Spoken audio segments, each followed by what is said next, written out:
Welcome to our second and last car vlog from Canada.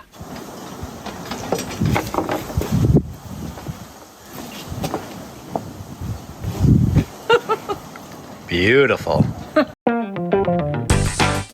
If you're just finding us, I'm Monique. And I'm Doug. Our channel is all about retiring early, moving abroad, and living a better second half of life. In last week's video, we mentioned that it was a lot of work over the last 6 weeks to do all the downsizing and get everybody settled. And we said that we were going to talk about that later. And that's what we want to do in today's video. It was quite a process. However, next week, we have quite a fun video planned. You know, it's been a lot of sorrow here and sad times and reflecting over the last 6 weeks. So we need to drown our sorrows, so to speak. So next week, that's what we're going to do. Make sure you check back in, because as we make our way back to Madeira, we're going to stop in somewhere and have a little fun and just kind of reset, yeah. As so many of you mentioned, you know, we need to look after ourselves a bit, and you're going to see us doing that next week. And if you haven't yet, please do subscribe to our channel so you don't miss our upcoming videos. After the last 6 weeks of downsizing, selling, donating, and doing all the things you have to do to essentially get a house that someone has lived in for 50 years ready for market and relocate another person, we have discovered some of the things that we are glad that we know now and that we want to share with you in case you are in that process of downshifting and downsizing someone else, or if you want to be prepared yourself. The biggest takeaway that we absolutely have found, whether that's for us or looking at other people, is you need to be able to take charge. You need to take charge of yourself in the second half of life in order to make things better for your kids and for yourself going forward, and also to have that comfort level that things are looked after. So we want to share a few ways that you can take charge of your second half of life. And one of the main ways that you can take charge of your second half of life and make sure that everything is set for anybody that you're leaving anything to is to downsize. If you've seen our previous videos, kind of towards the beginning of our channel, we talked a lot about downsizing because we sold everything. We sold our home, we sold off all our possessions on Facebook Marketplace and on eBay and on Kijiji locally. We made a lot of money back that would have otherwise been lost completely, just to have a little bit of extra savings and feel like you got something back from all the things that you've accumulated over the years. So downsizing is very important, but it's different for different generations. I know people come from different generations and they hold on to things, but it can cause a lot of problems for your family down the road, and it can cause a lot of problems for yourself. My parents were coming from a house of 50 years that they lived in, and they've been there ever since, and that's great to have that stability. They weren't pack rats, they weren't collectors. I would say more of archivers. There wasn't a piece of paper or a receipt or anything that came into that house over 50 years that went out of the house too often. There was a lot of filing cabinets to go through with manuals and receipts for products they didn't even have anymore. There was a lot of stuff. Storage room full, garage full, filing cabinets full. That's why it took so long here over 6 weeks, not just being with family, but it's all the things to go through and to get in place and to downsize. So it's very important to make sure you're not leaving that obligation, if you don't have to, for your family or yourself. Downsizing in this context would look like donating what you can, giving to family and friends what you can, and selling off things that you actually know that you don't need or that have value that can be put back into your home, and actually just owning less. Having less for your kids to go through, and you knowing that you took charge of that and that it was done the way you wanted to do it. It was actually a pretty fun process. We got to reminisce a lot and see a lot of pictures and things from past generations, things that had come from my parents' parents and their parents, and just learn about a lot of really old things. And we found some pretty interesting things as well that we had to sell or find a place for. Take a look at this. So this is a 100-year-old bison buffalo coat that we are planning to sell right now. So I am just airing it out and getting all the dust and brushing the fur. So we'll see how it goes.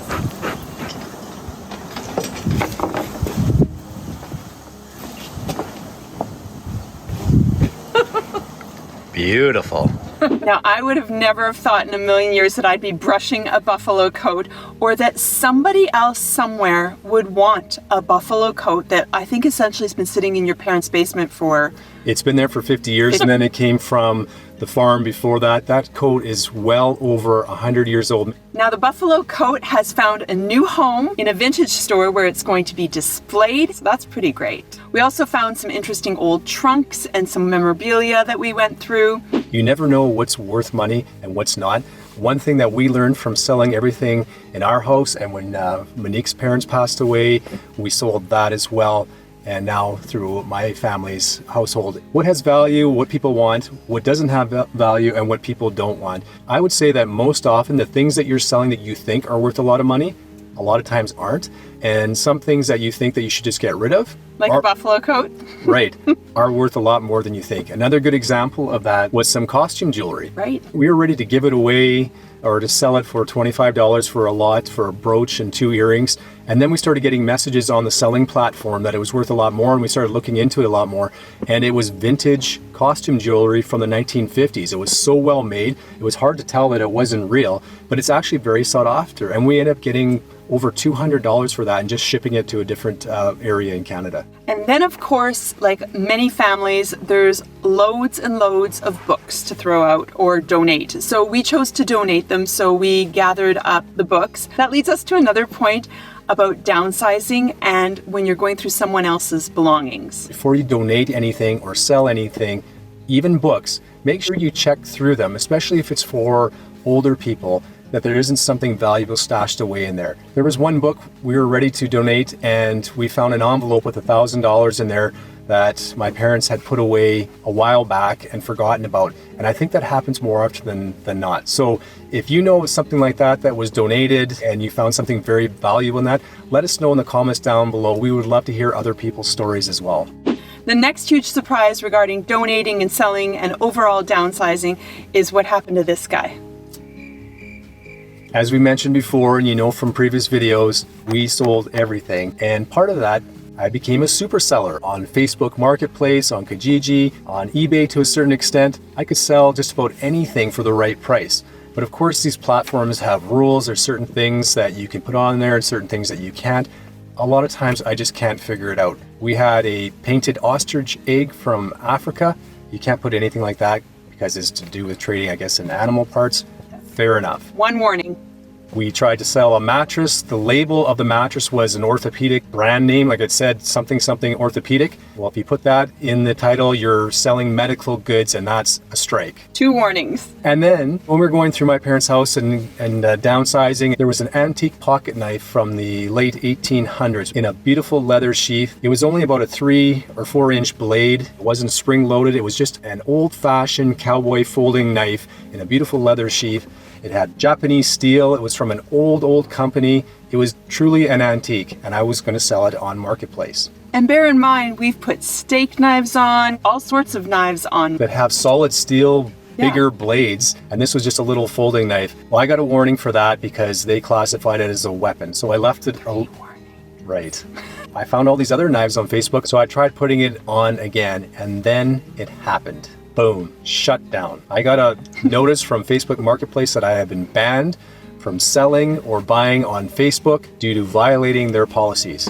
I've never put anything offensive on a platform to sell. I am highly rated with many stars on all these platforms. I was shocked, and there's no recourse with these companies. There's no email to send. You can't have another review. They said this review is final, and so that dropped me from a very main selling platform down to a local one here, and it cuts into the time you have for selling because there's not as many people viewing. I was shocked. I still get bugged by our kids that I'm been banned from Facebook. So if you've been banned from Facebook Marketplace or for any other reason, let us know because we're just curious if this has happened to other people.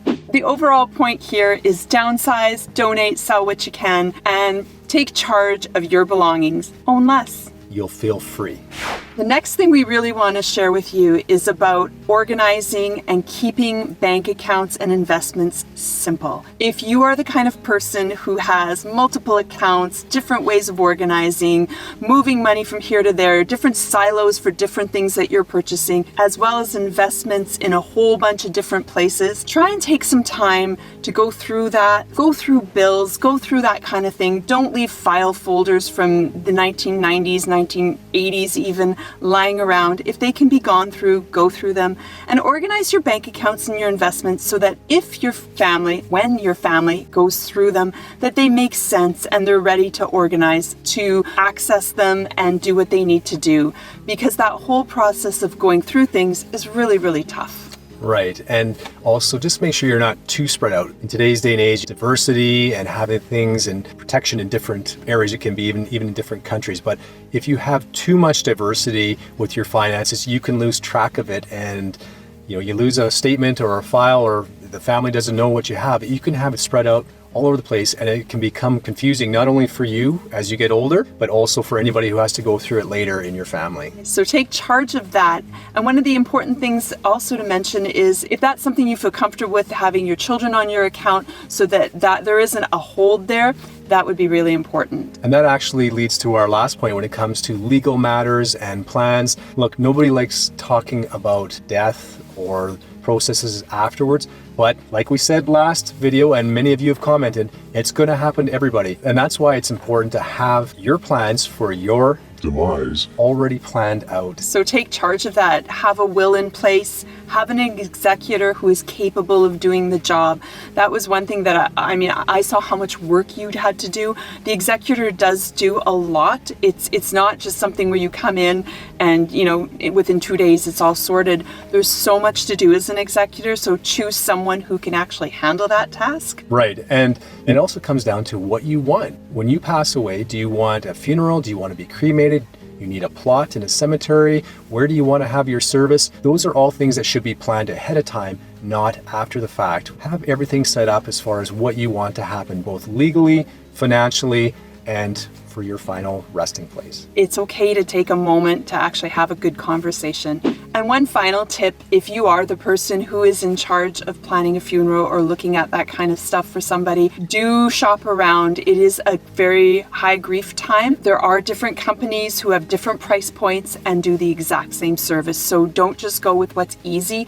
Try and think ahead a little bit for that part. Yes, we've used a company a couple times for these events that do happen, and you can end up spending tens of thousands of dollars if you listen to them and buy all the extras that they want you to buy, or you can spend as little as $1,500 or less and have a decent and respectable process at the end. So as you can kind of get an idea of, it was a lot of work over the last 6 weeks. There was so much to do to get everything settled after 50 years in a household and getting finances and legal matters and everybody that you want to have in a good place. But we are at the point now where we are doing this final car vlog from Canada. Things are wrapping up here. The house is ready to be sold. Doug's mom is in a new apartment and happy. We are looking forward to what's next for us, and we will see you very soon in a new video. Somewhere fun, somewhere where we're drowning our sorrows, so to speak, and let's just say we're going to have a little bit of a sweet escape. No? Yeah.